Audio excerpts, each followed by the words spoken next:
Bonjour à toutes et à tous, bienvenue aujourd'hui pour cette émission Web TV qui va porter sur la présentation de la formation licence TAPS EM, éducation et motricité. Je suis Arthus Desbonnets, je serai le présentateur pour cette émission. Je suis étudiant en L3 Management. Je suis entouré de deux intervenants. Tout d'abord Guillaume Perroniel, qui est à l'UFR STAPS Dijon depuis maintenant 8 ans et qui est le responsable de la formation licence éducation motricité pour les troisième années. Et ensuite, à côté de moi, j'ai Bastien Degré, qui est jeune pro et ancien étudiant passé par les licences éducation et motricité. Le format de cette émission est le suivant. Tout d'abord, nous allons échanger au sujet de cette formation et notamment aussi des débouchés qui s'en suivent. Ensuite, vous derrière votre écran, n'hésitez pas à nous poser vos questions via le chat YouTube et nous nous ferons un plaisir d'essayer d'y répondre, ou d'y répondre du mieux que nous pourrons. Je laisse maintenant la parole à Guillaume Perroniel qui va pouvoir nous présenter et nous en dire un petit peu plus sur la formation, sur la licence éducation et motricité. Merci, bonsoir à tous. Alors effectivement, je vais vous présenter la filière éducation et motricité de l'UFR STAPS. Alors, comme les autres filières finalement à l'UFR, ça démarre par un tronc commun sur la première année de STAPS, donc la L1, qui finalement dure 3 semestres, donc les 2 semestres de L1 et puis le premier semestre de L2. Et puis à partir de ce troisième semestre, de la fin de ce troisième semestre, les étudiants choisissent une orientation et ont donc la possibilité de terminer leur L2, de faire le quatrième semestre de L2 en s'orientant déjà sur la filière éducation et motricité. Alors finalement, comment se déroulent ces études? C'est à peu près 25 à 30 heures de cours par semaine sur la L1 et sur la L2, puis d'ailleurs sur la L3 derrière. À peu près donc 25 à 30 heures de cours par semaine, puis on va dire une vingtaine d'heures de travail personnel également en plus par semaine durant ces 3 premières années. Le contenu des cours sur les 2 premières années, on va déjà se baser sur les 2 premières années, c'est finalement des cours orientés autour des sciences de la vie, avec de l'anatomie, de la biomécanique, pardon, ou des neurosciences. Par exemple, des cours sur l'histoire du sport, sur la sociologie du sport, le sport de manière assez générale, des cours également sur le numérique, et puis un ensemble de cours également sur les activités physiques, sportives et artistiques, puisque nos étudiants donc, vont vivre au travers de leur cursus de la pratique sportive, avec partie pratique et partie théorique, sur des activités, de ce qu'on appelle des familles d'activités, donc c'est-à-dire l'athlétisme, la natation, la danse, les arts du cirque, la gymnastique, les sports de raquettes, les sports de combat, les sports collectifs, ou encore les activités physiques de pleine nature. Donc ils vivent un petit peu finalement des activités de toutes ces familles pour progresser en tant que pratiquant, mais également pour comprendre un petit peu comment fonctionnent ces activités. Donc ça, c'est sur la L1 puis sur la L2. Et puis, ils vivent aussi des stages qui leur permettent un petit peu de découvrir les filières et de faire leur choix de filière. Donc en L2, il y a la possibilité de faire un stage pour eux dans le monde associatif. En L2, 2 stages.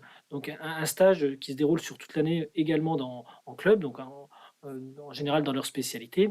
Et puis un premier stage qui se fait en établissement scolaire, dans l'enseignement primaire, durant le premier semestre de L2, qui leur permet de découvrir un petit peu l'enseignement finalement des activités physiques et sportives, mais à des petits d'école primaire.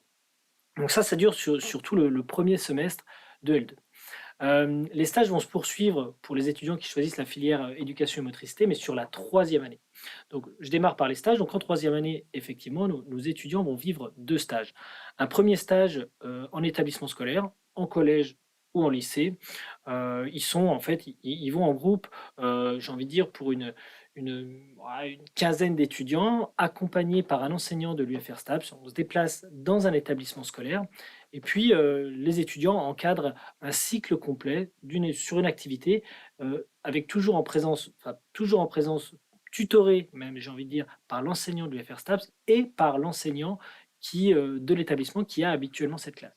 Donc ça permet de développer, de travailler sur un certain nombre de compétences, c'est-à-dire l'observation des élèves, comprendre ce qui dans leur motricité finalement peut être amélioré, ce qu'il y a à faire travailler pour que les élèves puissent progresser. Ça, c'est le premier stage. Et puis le deuxième stage, finalement, que les étudiants vont vivre au deuxième semestre, donc le sixième semestre de la formation.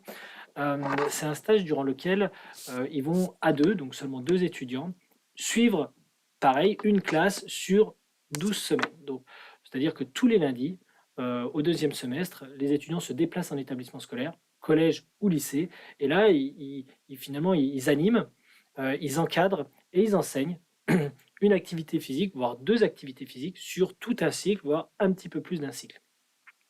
Ils sont cette fois-ci tutorés uniquement par l'enseignant qui est présent dans l'établissement et qui est l'enseignant responsable de la classe. Donc ça, c'est pour la partie stage, la partie où ils sont vraiment au niveau professionnel sur le terrain. L'idée, c'est de les amener à être capables de diagnostiquer les besoins des élèves, de concevoir finalement des séances qui sont deux compétences très importantes des futurs enseignants de PS, mais en tout cas des étudiants qu'on cherche à former dans cette filière. Donc, diagnostiquer et concevoir en vue de mettre en place des interventions dans le cadre des activités physiques, sportives et artistiques. Et puis, il développe aussi un certain nombre de compétences liées au face-à-face pédagogique. Alors, il y a des cours qui sont directement en lien avec ça avant, mais là, ils sont directement confrontés aux élèves et ces compétences de face-à-face pédagogique, ils les éprouvent et ils les mettent en place directement sur le terrain. Ça, c'est pour la partie stage. Sinon, la troisième année de licence éducation et motricité s'organise comme les autres années sur 5 unités d'enseignement par semestre, avec première unité d'enseignement, que ce soit au premier ou au deuxième semestre, quelque chose qui est plutôt orienté autour de l'histoire de l'EPS. Maintenant, on se centre un petit peu plus, on est plus sur l'histoire du sport comme en L1 ou en L2, on est vraiment sur l'histoire de l'EPS ou sur la sociologie. Voilà. Ça, c'est vraiment la première unité d'enseignement. Et finalement, c'est une unité d'enseignement qui sera en lien direct avec un élément, une épreuve du concours de professeur de PS sur lequel nous reviendrons plus tard. La deuxième unité d'enseignement, c'est une unité d'enseignement qui est plus orientée sur les sciences dures, on va dire, sur la physiologie de l'effort, sur les neurosciences appliquées finalement à l'enseignement de l'EPS et aux sciences de l'intervention qui permettent aux étudiants d'avoir un certain recul sur l'action de l'enseignant, sur ce que font les enseignants et sur les gestes professionnels concrets que l'enseignant met en œuvre quand il est sur le terrain avec les élèves. Deuxième unité d'enseignement. Une troisième unité d'enseignement qui est vraiment orientée directement sur les stages. Donc, c'est ce que je vous ai présenté tout à l'heure, avec en plus de ça des cours sur l'utilisation des outils finalement dans les cours de PS. Donc, on travaille beaucoup avec les étudiants sur par exemple l'utilisation du numérique et développer des compétences pour que finalement les élèves soient eux-mêmes capables derrière dans les cours d'utiliser ces outils numériques. Les deux dernières unités d'enseignement donc sont orientées sur la didactique des activités, c'est-à-dire comment les futurs enseignants, les futurs intervenants dans les activités physiques et sportives vont être capables à partir d'une activité, d'un sport, de traiter cette activité, de l'organiser pour que, au travers de sa pratique, les élèves construisent un certain nombre d'apprentissages. Voilà, on est vraiment dans cette idée-là. Et puis dans cette unité d'enseignement, on travaille aussi avec les étudiants sur l'analyse de vidéos d'élèves en activité dans les différents sports, dans les différentes activités physiques, sportives et artistiques, pour encore une fois être capable de diagnostiquer ce que font les élèves, diagnostiquer ce qu'ils font très bien, ce qu'ils font peut-être un petit peu moins bien, et derrière être capable de concevoir des situations d'apprentissage pour les faire progresser. Voilà, on est toujours dans dans cette volonté de finalement d'avoir des apports théoriques qui seront finalement utiles derrière sur le terrain. Et puis, dernier élément dans ces cours, que ce soit de la première année jusqu'à la troisième année, les étudiants sont spécialistes d'une activité et donc ce qu'on appelle l'option, la spécialité, les cours de spécialité, ils continuent à se spécialiser dans une activité parce qu'on pense aussi que être spécialiste d'une activité, ça aide à comprendre la motricité d'un élève et à travers cette compréhension de pouvoir toujours l'aider, l'accompagner pour progresser. Donc voilà finalement comment sont organisées ces 3 années d'études pour amener finalement nos étudiants à acquérir une culture universitaire spécifique aux activités et à l'intervention, à maîtriser l'expression orale, parce que face aux élèves, il faut s'exprimer, et écrite également, parce que dans le cadre du concours, c'est quelque chose qui sera très important. D'accord, très bien. Mais donc, lorsque un étudiant va finir sa troisième année, est-ce qu'on attend de lui qu'il soit du coup complètement autonome dans le fait de pouvoir tenir des séances, par exemple? Ou est-ce que c'est quelque chose qui va être amené à être travaillé plus tard avec la poursuite de ses études, par exemple? Alors, Hem, jusqu'en troisième année, il va concevoir, lorsqu'il est en stage, ces séances, mais quand il intervient, il est toujours, bien entendu, tutoré par un enseignant, soit un enseignant du FR Stable, soit un enseignant, finalement, dans l'établissement.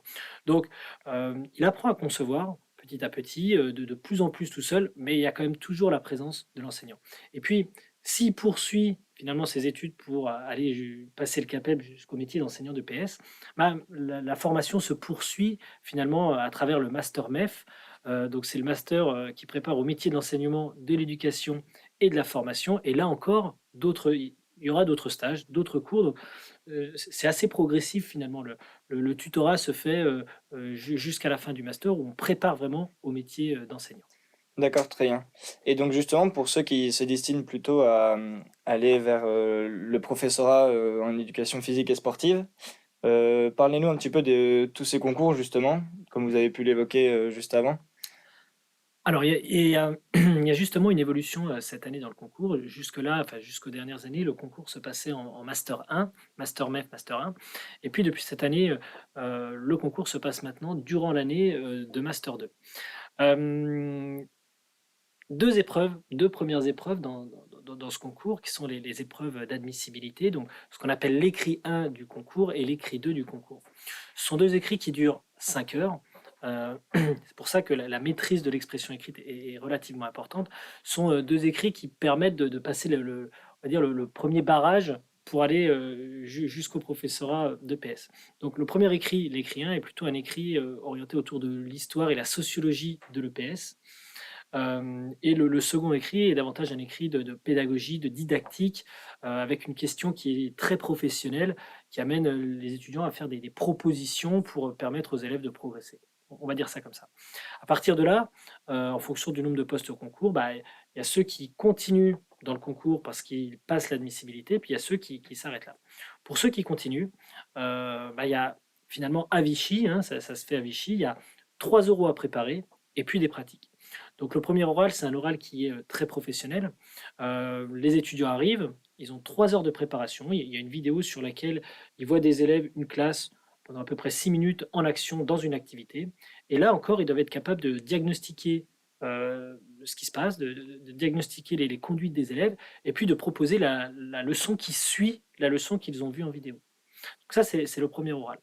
Le second oral, c'est ce qu'on appelle l'oral de spécialité. Les étudiants ont tous une spécialité. Là aussi, ils arrivent sur une vidéo, ils voient des élèves, environ une quinzaine ou une vingtaine de secondes dans leur spécialité. Ils doivent identifier ce que les élèves savent faire, quel est le problème principal aussi des élèves, et proposer des remédiations pour faire progresser les élèves. Ça, c'est l'oral de spécialité. À cet oral de spécialité, 3 pratiques que les étudiants vont choisir. Ils choisissent finalement de se préparer et de passer 3 pratiques parce que c'est aussi une dimension qui est importante, dans la formation de l'enseignant de PS pour nous. C'est ce côté être capable aussi de démontrer, un certain nombre de choses aux élèves et puis on comprend certainement mieux la pratique quand soi-même on l'a pratiqué. Et le troisième oral, c'est un nouvel oral qui voit le jour pour cette première année. C'est un oral, d'éthique. Alors on appelle un petit peu ça comme ça, l'oral 3, l'oral d'éthique, où finalement, le candidat va parler de son expérience, il va pouvoir mettre en valeur ses stages, il va pouvoir mettre en valeur hem, le mémoire professionnel qui travaille et qui met en œuvre, en master 1 et en master 2 et puis à partir de ça, bah, de sa conception de l'EPS, il y a un échange qui se fait avec les jurys pendant 45 minutes pour voir si l'enseignant répond aux attentes, de ce qu'on souhaite d'un enseignant d'EPS. Très bien, merci beaucoup. Et justement, pendant ces années master, est-ce qu'il y a des stages, alternances? Est-ce qu'on peut être apprenti, par exemple? Alors c'est une bonne question, on peut effectivement être apprenti, ce qui pose un petit peu problème, c'est que la formation est en master MEF, pas suffisamment organisé finalement, autour de l'alternance. Donc il y a des périodes de stage, stage en établissement, il y a ce qu'on appelle un stage filé, c'est-à-dire qui se déroule, tout au long de l'année. Et puis il y a une période de stage groupé où les étudiants sont, pendant un mois complet dans un établissement pour bien comprendre comment fonctionne l'établissement, pour assister aux différents cours et cetera. Donc, il y a plus de stages encore qu'en L3, ça continue, parce que, à partir du master MEF, on est vraiment dans la formation au métier d'enseignant. On n'est pas là pour préparer le concours en master MEF, on est là pour préparer au métier d'enseignant. D'accord, très bien, merci beaucoup. Et en ce qui concerne justement donc cette filière éducation et motricité qui est plutôt très reconnue pour former justement, tous nos futurs, professeurs d'EPS, est-ce qu'en fait, c'est le seul débouché qu'on peut avoir à partir de cette formation? Alors, c'est la voie royale, c'est bien sûr, c'est celle qui mène au CAPEPS, hein, au professorat d'EPS. Néanmoins, grâce à cette filière éducation, grâce à la L3 éducation, les étudiants ont la possibilité derrière de s'orienter vers le professorat des écoles. Donc ils s'orienteront, avec une L3, éducation et motricité, vers un master MEF, pour aller au professorat des écoles, ou alors vers le métier de conseiller principal d'éducation. Donc c'est finalement, par sur les concours d'État, ça peut tout à fait mener à ça, mais 2 autres, débouchés principaux, débouchés en direction des différentes collectivités, qu'il peut y avoir. Et finalement, nos étudiants sont de très bons, responsables périscolaires, extrascolaires dans la pratique des activités physiques et sportives, responsables aussi et coordinateurs de projets sportifs et d'animation. Et enfin, ils ont aussi la possibilité de passer les concours d'éducateur territorial des activités physiques et sportives. Voilà. Et puis, ils ont aussi accès à un autre débouché qui est finalement celui de préparer des concours, de la fonction publique, de différents ministères, hein, ministère de l'agriculture, de l'intérieur ou de la défense, et puis d'intervenir finalement dans n'importe quelle structure qui propose la pratique d'activité physique pour les enfants ou pour les adultes. Notamment parce que cette licence éducation motricité permet de délivrer une carte professionnelle qui permet donc d'animer, d'enseigner, d'encadrer contre rémunération les activités physiques et sportives. D'accord, et cette carte professionnelle, est-ce qu'on peut dire vraiment qu'elle permet d'entraîner aussi contre, Elle permet d'enseigner et d'encadrer et d'animer. On n'est pardon, pas sur l'entraînement avec la filière éducation et motricité. d'accord. Vous avez eu raison de me reprendre. Merci beaucoup. Et donc justement, qui de mieux pour illustrer ces propos que un ancien étudiant éducation et motricité qui va pouvoir nous parler de sa formation, de son cursus tout d'abord, avant de nous parler de son emploi actuel et des différentes missions qui régissent son poste. Donc Bastien Degré, toi, peux-tu nous parler de tout ton parcours de formation que tu as vécu depuis justement l'UFR STAPS? Alors, moi, j'ai commencé, très, très tôt avec, un BAFA à l'âge de 17 ans et ensuite, je me suis assez vite dirigé, vers la filière STAPS. Donc j'ai commencé, en L1, comme tout le monde et je suis allé jusqu'à la fin de la L2 avant de bifurquer, de l'autre côté de la rocade, du côté du CREPS, pour passer, un BNSSA et un BPGEPS, activité physique, pour tous. D'accord, très bien. Krebs, est-ce que tu peux préciser pour ceux qui, par exemple, ne connaissent pas? C'est c'est un peu compliqué à préciser, hein. C'est un établissement qui forme, tout un tas de professionnels, des activités physiques et sportives, en tout genre et qui accueille également, les pôles, de différentes, activités, sportives. D'accord, merci beaucoup. Et donc, qu'est-ce que sur ces 2 années de licence donc EM que tu as vécu ici, qu'est-ce que tu pourrais nous dire les concernant? Comment toi tu as vécu cette formation? Qu'est-ce qui t'a plu par exemple? Alors, moi j'étais, très axé, animation, très, très jeune. J'ai, énormément travaillé, dans le monde, associatif, en tant que bénévole, assez tôt et en fait, les années STAPS, ce qui m'a manqué un petit peu, c'est le côté, pédagogique et terrain. Mais par contre, il y a eu, beaucoup de cours, très, très intéressants. On a appris énormément de choses. J'étais pas passionné par, les cours, en amphithéâtre, et c'est ça qui a un petit peu fait, bifurquer, mon cursus, lambda mais par contre, il faut vraiment faire comprendre aux étudiants que, il y a rien à laisser de côté Il faut prendre tout ce qu'on peut prendre au niveau des connaissances et des différentes matières qu'on a et qu'on nous propose dans notre cursus. Et surtout, il faut écouter, être curieux et s'intéresser au profil des enseignants qu'on a, puisque ce sont eux qui vont faire passer des valeurs et des notions d'encadrement qui serviront à n'importe quelle personne tout au long de sa carrière. D'accord, très bien. Merci beaucoup. Et du coup, maintenant, dans tout ton cursus plutôt professionnel, est-ce que tu peux nous parler de depuis quand tu as l'emploi actuel, ce que tu faisais avant peut-être? Alors, moi, je suis rentré, dans une collectivité qui est, la Covati, la communauté de communes des vallées de l'Athie et de Lignon, qui est basée à Issurty et sur laquelle, j'étais né.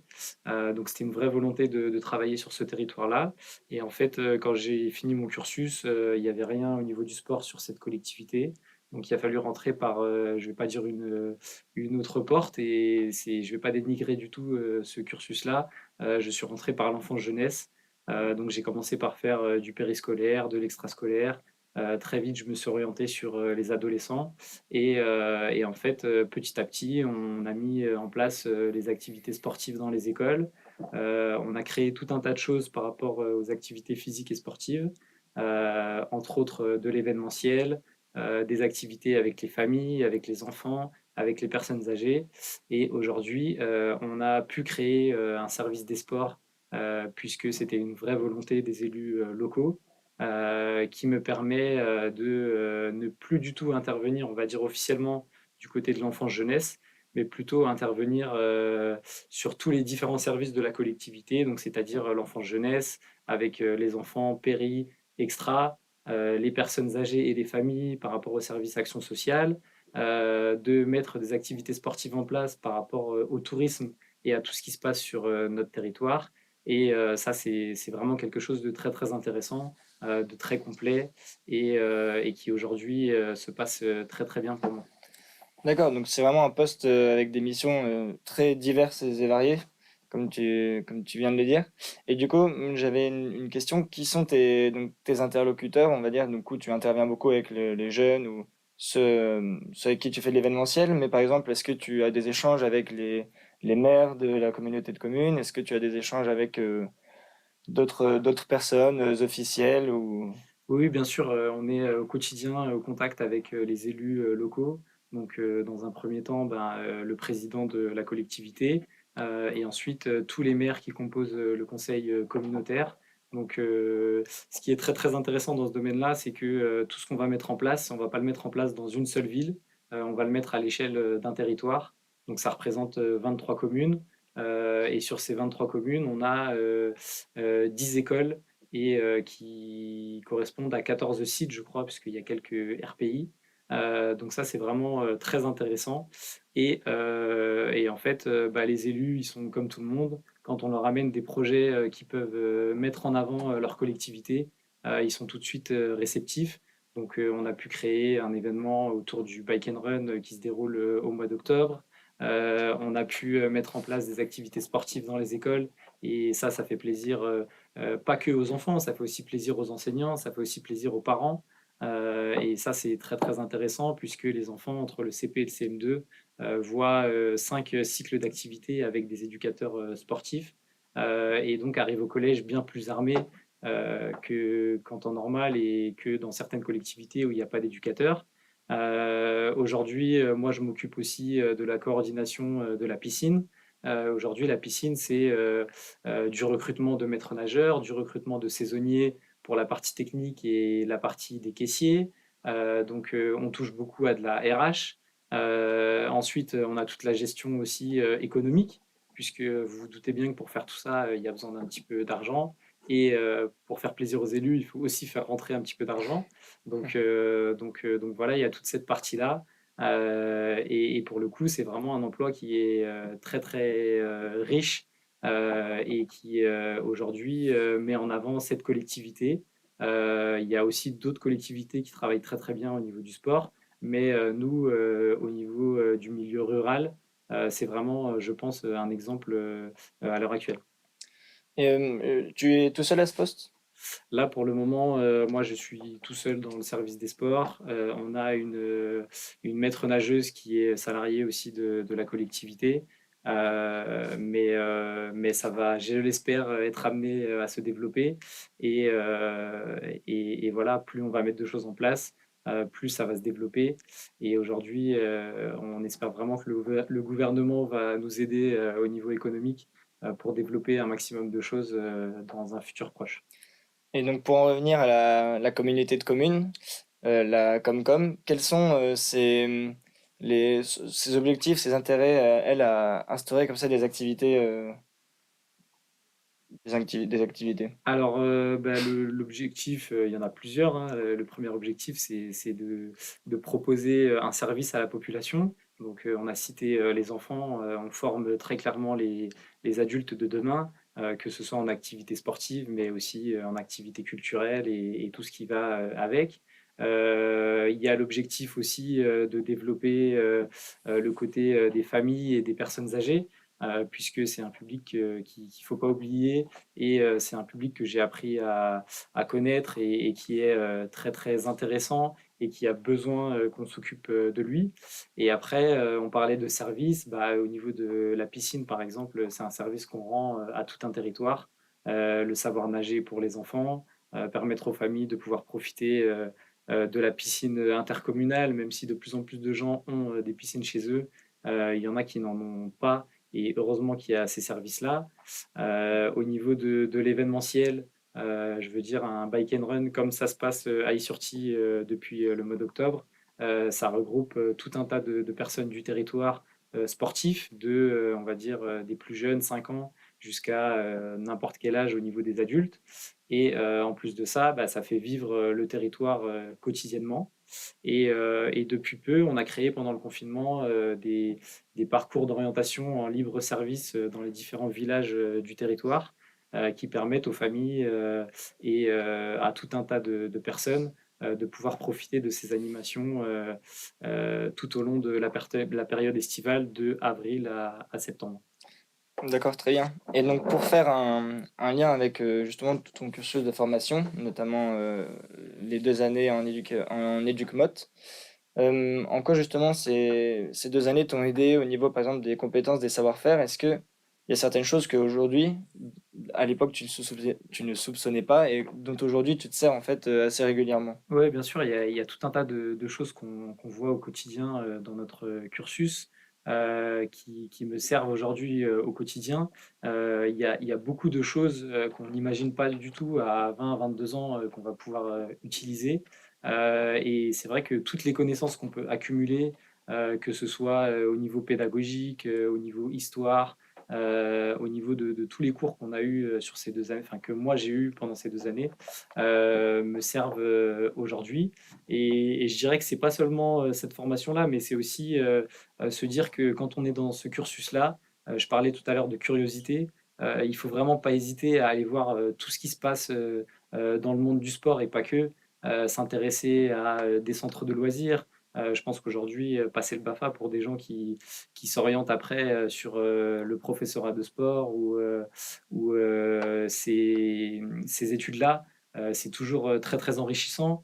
Ne pas hésiter à aller dans le monde associatif et pas seulement dans nos activités qu'on fait au quotidien, mais vraiment voir la richesse de ce monde associatif et de toutes ces activités. Et je pense que c'est vraiment un tout. Si on arrive à cumuler un petit peu d'expérience au niveau associatif, au niveau animation sportive et pourquoi pas culturelle, et de recevoir des cours de qualité comme il peut y avoir au STAPS à Dijon. Je pense que c'est le meilleur moyen de former les individus de demain et les enseignants ou autres qui vont travailler au quotidien sur le territoire. Vous êtes amené à croiser énormément de monde, du coup, au cours de vos journées. Est-ce que c'est facile d'aller vers l'autre? Est-ce que c'était quelque chose qui est donc, vous avez toujours eu ça, ou est-ce que ça se travaille quand même Euh, petit à petit? Moi, pour moi, on va dire que la pédagogie et le fait d'aller vers les autres, ça peut se travailler, mais à la base, c'est quand même un tempérament, une personnalité. Pour moi, on voyait très bien les étudiants qui avaient cette personnalité-là et les autres qui ne l'avaient pas. Et autant tout ce qui est connaissance, etc., on peut l'apprendre. Pour moi, la pédagogie et le fait d'aller vers les autres et d'être capable de fédérer, d'enseigner, de faire passer des connaissances et des valeurs, c'est quand même difficile à apprendre. Par contre, je reste persuadé que il y a des gens qui sont capables de s'adapter. Il y a des gens qui, peut-être à 15-20 ans, ont du mal à s'exprimer devant des enfants, des adultes, devant des groupes, et qui petit à petit vont réussir à travailler sur eux-mêmes et à développer cette compétence-là. Mais comme je le disais tout à l'heure, il faut vraiment s'intéresser, il faut prendre tout ce qu'on peut prendre au niveau des différentes personnes humaines qu'on va croiser dans notre cursus. Et ça va de l'enseignant STAPS à aussi l'éducateur périscolaire. Je vais aller peut-être très très loin, mais à la dame de la cantine, tout ça, ce sont des gens qui sont capables de faire passer des valeurs et tout un tas de choses. Et pour moi, ça reste le plus important. Et il ne faut pas oublier que la richesse, c'est vraiment d'échanger avec les gens, pas seulement de notre domaine, mais d'être capable de voir différents points de vue, pardon, et tout ce qui va avec. D'accord, merci beaucoup. Et vous, Monsieur Péroniel, de voir un ancien étudiant passer par vos formations, qui aujourd'hui en est là où il est aujourd'hui, est-ce que pour vous c'est mission réussie? Alors, quand j'entends Bastien parler, je trouve que c'est une belle fierté pour nous, finalement, d'avoir un étudiant qui est passé par la filière EM, qui s'est pas destiné vers la voie royale, peut-être, mais c'est quand on le voit et quand on l'entend parler, on sent déjà qu'il est passionné par ce qu'il fait. Donc, on sent qu'il a appris des choses ici, qu'il a certainement réinvesti ou réinvesti différemment, même s'il n'est pas professeur aujourd'hui ou il n'est pas que sur finalement l'intervention dans les activités physiques et sportives. Mais je trouve que c'est une vraie réussite pour nous d'avoir des étudiants qui passent par la filière M et finalement, quand on l'entend parler, qui se sert de ce qu'il a pu apprendre dans cette filière pour finalement faire quelqu'un qui travaille dans une collectivité. Et c'est une vraie réussite. Donc, sincèrement, je crois que pour nous, ici à l'UFR STAPS, avoir des étudiants qui passent par la filière EM et qui réussissent aussi bien que lui et qui sont passionnés comme il l'est, c'est quand même quelque chose de très bien. Il y a deux termes qu'il a utilisés que j'aime beaucoup. C'est le côté curiosité. Quand je l'entends dire ça, forcément, ça fait plaisir de se dire que, bah, effectivement, le conseil qu'il donne, c'est aux étudiants d'être curieux, de s'intéresser à tous les cours. Il y a à apprendre partout, quel que soit finalement le métier qu'ils veulent faire derrière. Et puis le deuxième, c'est le terme adaptable. Et je crois que nous, on forme vraiment des étudiants qui sont très, très adaptables au travers les contenus d'enseignement qu'il peut y avoir, au travers de ce qu'ils vivent avec nous en stage, à travers ce qu'ils vivent finalement dans les différentes unités d'enseignement. Mais oui, j'ai envie de dire, quand je l'entends parler, quelle réussite! Et je crois que les étudiants qui sortent de L3 éducation et motricité sont effectivement de très bons futurs intervenants dans les différentes collectivités. Donc, vraiment, ça fait plaisir. Et pour avoir eu Bastien en cours, je me souviens, je me dis aussi que des fois, bah, il faut aussi un petit peu de temps. Nos étudiants en filière éducation, ils vont passer le CAPEPS et des fois, ils ratent une fois, ils ratent deux fois. Et on leur dit qu'il faut continuer. Mais je me dis finalement, peut-être que des fois, c'est pas le bon chemin d'aller jusqu'au CAPES, mais que passer par la filière éducation, ça mène à quelque chose de très bien, de vraie réussite. Donc c'est vraiment un bel exemple de réussite de quelqu'un qui est passé par la filière éducation et puis qui a appris ce qu'il y avait à apprendre et puis qui est allé un petit peu ailleurs. Donc vraiment bravo Bastien, ça fait plaisir. Et donc pour en revenir, toi, à ton poste et tes missions, on voit vraiment que tu es multi-compétences, que tu parlais d'événementiel, tu parlais vraiment d'être au contact aussi des autres. Euh, comment tu l'expliques ça? Est-ce que c'est en fait à force de faire les choses, on apprend aussi de ses erreurs et du coup on apprend à faire mieux ou... Pour le moment, j'ai la chance et je vais toucher du bois, d'avoir très, très peu eu, d'échecs et on va dire de très grosses erreurs qui auraient pu me coûter, des choses. Par contre, ce qui est hyper important, c'est d'être capable de se projeter et de mettre en place des projets, je vais pas dire quotidiennement, mais presque. Et c'est toujours des projets, en ayant jugé le côté, raisonnable ou pas. Je veux dire, moi, quand je suis arrivé dans la collectivité, j'avais vraiment envie de développer, de rendre à mon territoire ce qu'il m'avait donné quand j'étais plus jeune. Et j'avais déjà beaucoup d'idées. Mais par contre, il faut jamais se dire que on va viser la Lune et tout ça. Il faut toujours faire au sein de notre territoire ce qui va apporter au public, ce qui va apporter aux habitants et aux habitants aussi extérieurs. et toujours avoir la lucidité de se dire, bah, on n'est pas en train de révolutionner quelque chose. Il y a plein de collectivités qui mettent en place des choses en France et ailleurs et qui sont de très très bonne qualité. Simplement, il faut être capable de mettre des choses adaptées en fonction de son territoire, qui le mien est un territoire pour le coup rural. Mm. Aujourd'hui, on va reprendre un exemple tout bête, on est labellisé Terre de Jeux 2024. Si on m'avait dit il y a quelques années, la Covati, il y a 5 ans, va être labellisée Terre de Jeux 2024, je vous aurais dit que c'était pas possible. Et pourtant, aujourd'hui, la labellisation a coulé de source. On était capable de mettre dans le cahier des charges tout un tas d'activités qui se font au quotidien, des projets qui se montent au quotidien et des retours de différents publics et tous les services qu'on met à disposition des habitants du territoire.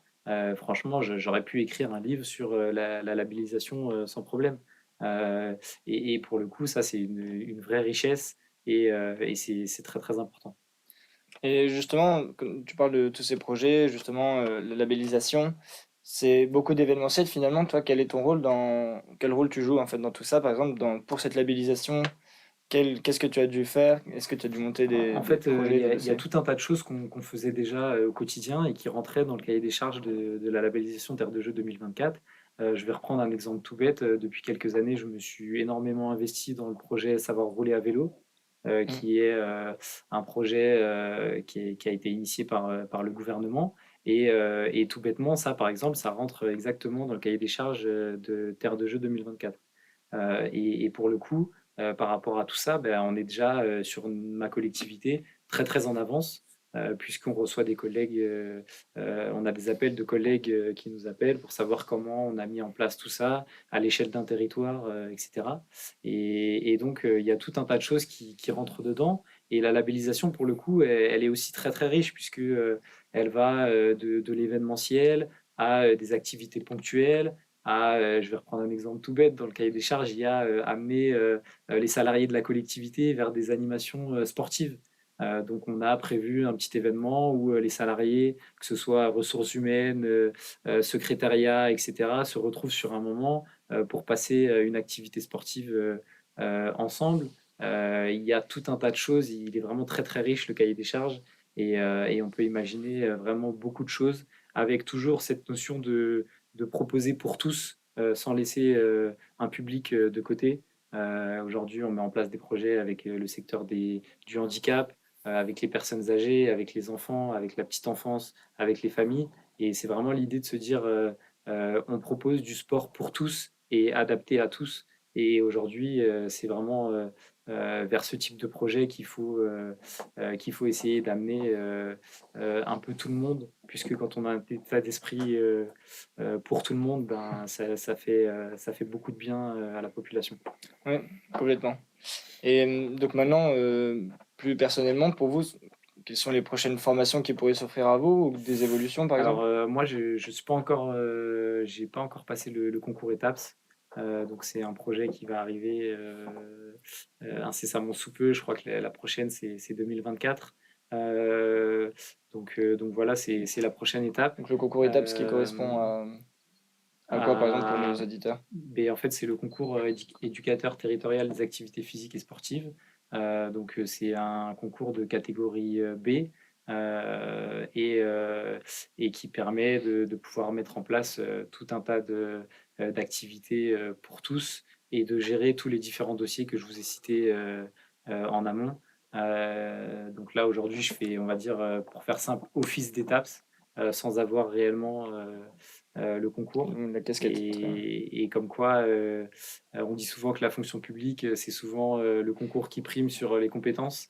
Et voilà, vous avez un exemple de quelqu'un qui n'a pas encore le concours. Et je pense que au niveau des compétences, je vous ai quand même prouvé qu'il y avait pas mal de choses qui tournaient correctement. Donc voilà. D'accord, très bien.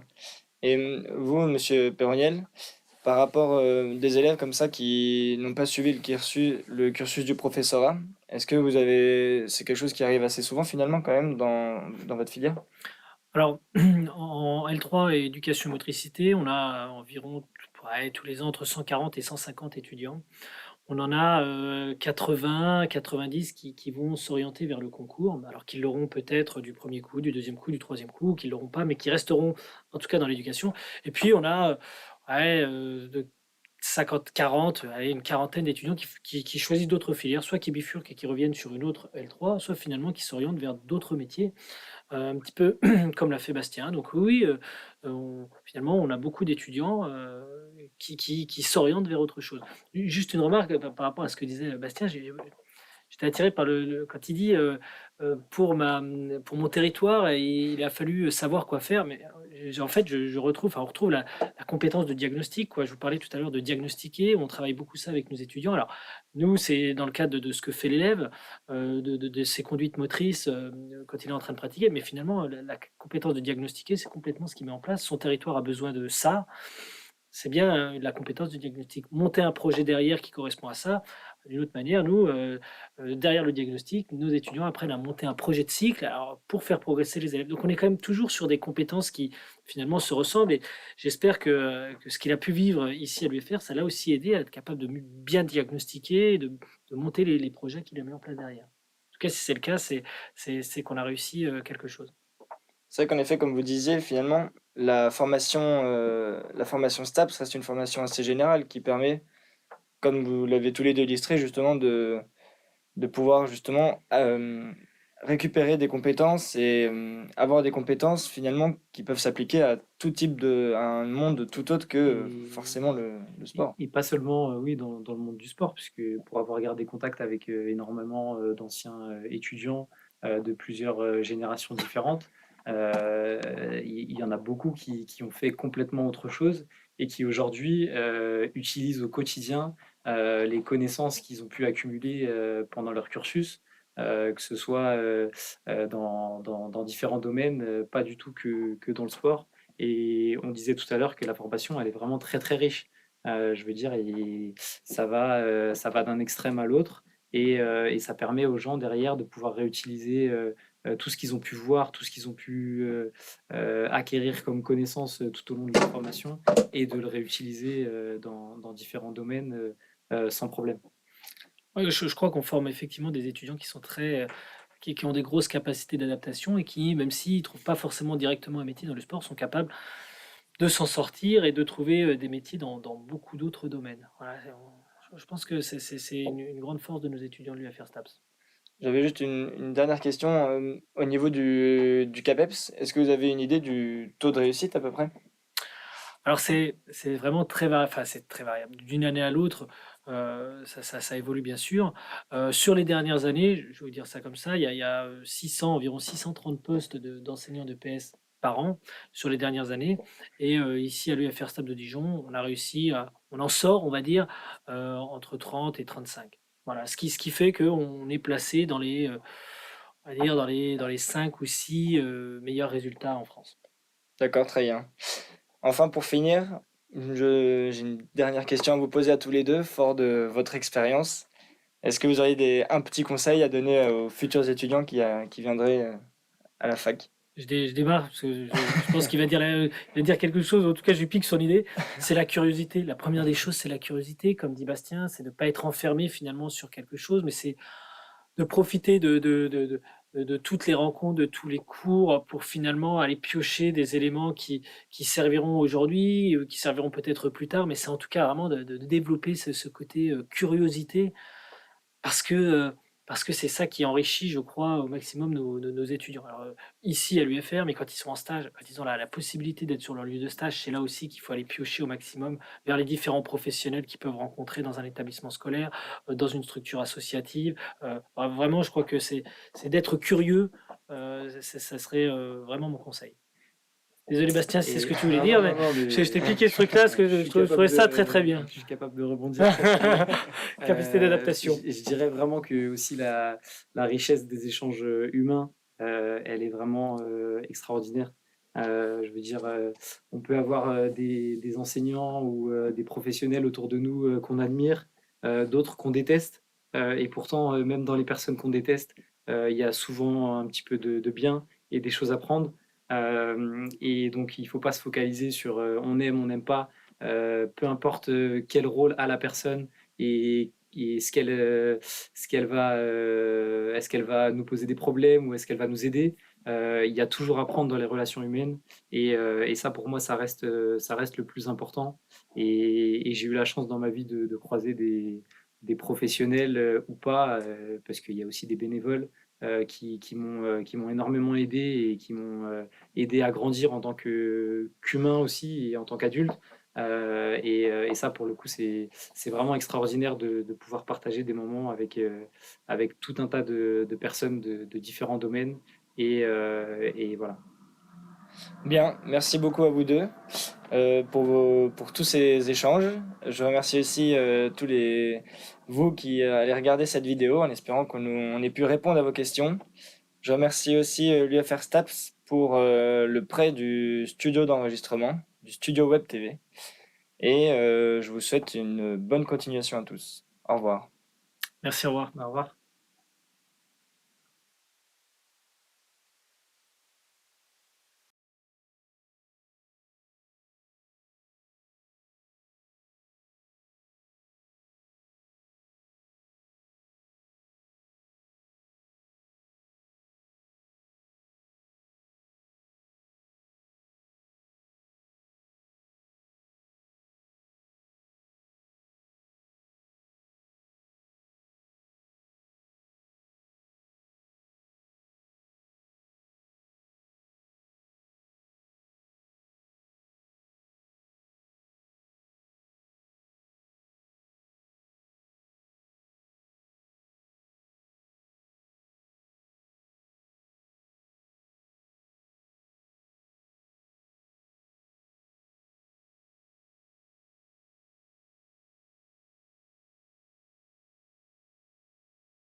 Bienvenue ce soir pardon.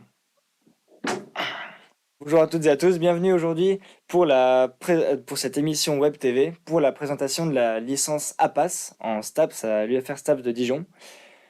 Une émission qui accueillera le chef de la promotion ainsi qu'un jeune professionnel est programmée pour la rentrée 2022. Mais en attendant, nous avons une vidéo explicative à vous proposer avec le témoignage notamment d'anciens étudiants et de professionnels qui ont des postes et des missions vraiment diverses et variées. Bon visionnage.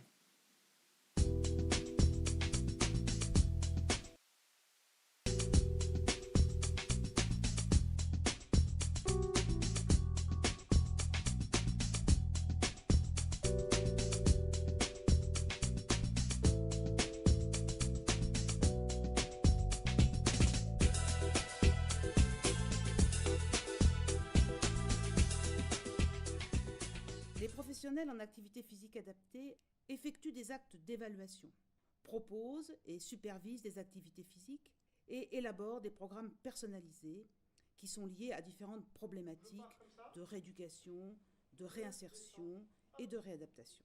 Ils s'adressent à différents publics, comme les enfants, les adolescents, les adultes et les personnes âgées qui présentent une déficience intellectuelle, motrice ou sensorielle.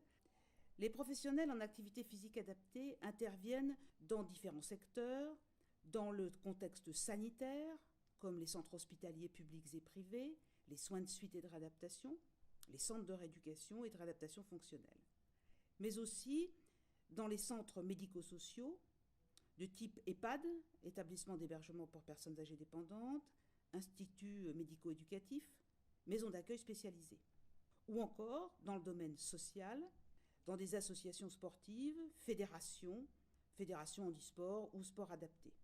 Et enfin, ils peuvent exercer dans un contexte libéral. Les activités proposées sont adaptées à l'état de santé de la personne, à ses capacités, mais aussi à ses envies, de façon à ce que chacun ait le plaisir de pratiquer. Pour toutes les formes d'activité, l'objectif principal reste le renforcement des capacités de la personne, l'amélioration des liens sociaux et la facilitation de son intégration dans la communauté.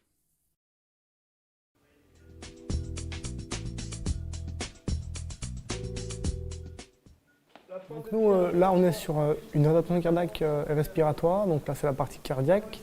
Donc, par contre, un délai de jour, c'est-à-dire qu'en fait, les patients viennent à la demi-journée et rentrent chez eux le soir ou à midi. Donc là, ils viennent à 8h30 jusqu'à 5h30 faire leur activité. Donc en fait, on est une antenne de Mardorc, du centre de cardiaque respiratoire. Alors, le but, c'est de restaurer les capacités physiques, donc soit avant l'accident cardiaque ou l'opération, ou soit les améliorer carrément pour ceux qui sont vraiment le plus sédentaires. Donc, et ça passe essentiellement par l'entraînement à l'effort. Donc nous, on leur propose le Profapa ici, donc c'est une gym collective, donc ça peut être soit des cours collectifs ou ça peut être aussi sous forme de circuit cardio-training. Je propose aussi de la marche en extérieur et de la sarbacane quelquefois.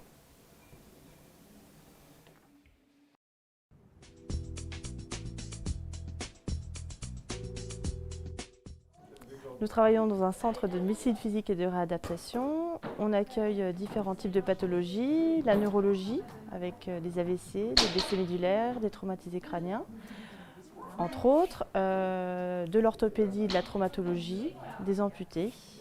Et aussi on a un secteur cardiologie.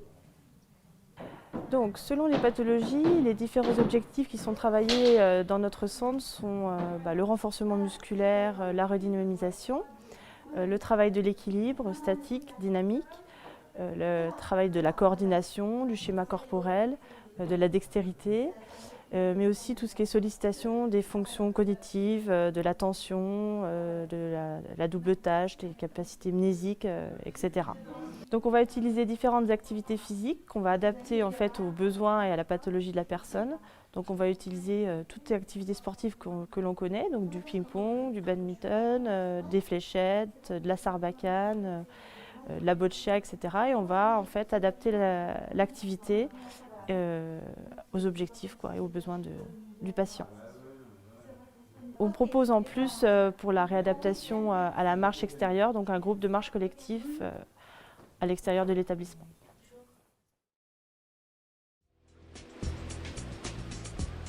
Donc cette association a été créée pour répondre à une demande de parents d'enfants atteints de handicaps divers, leur permettre un accès à la piscine et à l'activité natation. Elle a été créée par Éric Cormery, professeur de natation du coup à la fac de sport de Dijon, qui est lui-même père d'une fille atteinte d'un handicap. Donc on a intégré les licences, les 3e années de licence TAPS avec nous afin de leur permettre d'avoir un regard professionnel sur le handicap, d'avoir un accès à cette pratique de la natation qui n'est pas toujours accessible au niveau des stages. En plus, nous, ça nous permet d'avoir un taux d'encadrement plus grand déjà. On a quasiment un stagiaire par enfant. On a 2 types de stagiaires. On a les stagiaires à l'année qui font donc leur stage pratique professionnel là-dessus, où ils ont vraiment une mise en pratique professionnelle comme s'ils étaient au travail en fait. Et on a aussi en début d'année toute la promo des L3 parce que Éric Cormery a fait en sorte que ce stage soit intégré dans une UE et que ça devienne obligatoire et voilà, pour leur permettre d'avoir un regard sur le handicap, sur les différents handicaps, chose que les étudiants n'ont pas toujours en arrivant en L3, quoi.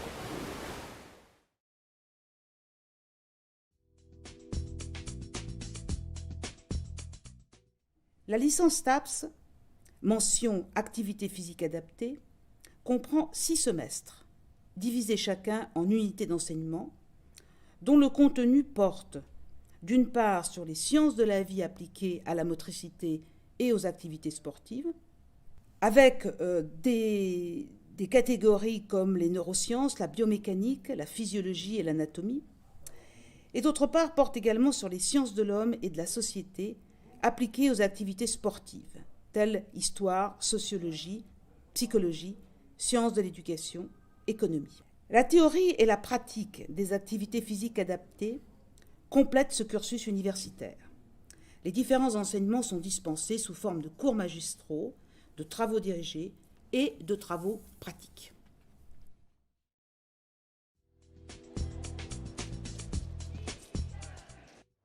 Alors, nous sommes en Torball. Ce cours consiste à amener les étudiants à adapter l'activité de manière à ce que les déficients visuels puissent jouer à un sport collectif. Donc le Torball est un sport collectif pour déficients visuels. Ça consiste en fait à rattraper un ballon, donc ce cours, à rattraper un ballon et à empêcher qu'il y ait un but. Ce cours permet quoi? Il permet à l'étudiant de réfléchir aux difficultés rencontrées par le déficient visuel. Donc en fait, je les mets en situation de déficient visuel avec des masques pour qu'ils puissent ressentir et travailler sur les sensations kinesthésiques, sur d'autres repères, l'ouïe notamment, parce que nous travaillons avec des ballons avec des clochettes.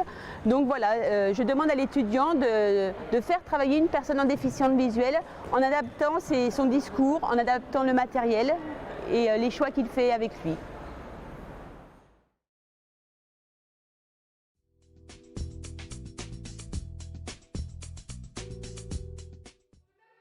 Donc en fait, c'est la découverte de la déficience motrice. Donc je la traite sous 2 aspects, le membre paralysé, amputé et la paraplégie, donc en fauteuil. Ils sont donc dans ces études APAS, donc le but c'est de leur faire comprendre un petit peu, de moins se mettre en situation, on va dire, autant que possible. Et à travers la danse, moi ce qui m'intéresse, c'est qu'ils voient que même en situation de handicap, ils peuvent très bien être en situation dansée, donc par la gestuelle, donc de danseur, et par la composition de chorégraphe, c'est-à-dire être capable de mettre en place une chorégraphie de A à Z, que l'on soit valide ou avec une situation de déficience motrice, quelle qu'elle soit. Donc c'est vraiment de la découverte, mais qui est vraiment adaptée à la danse, à l'activité qui est la mienne. Donc voilà.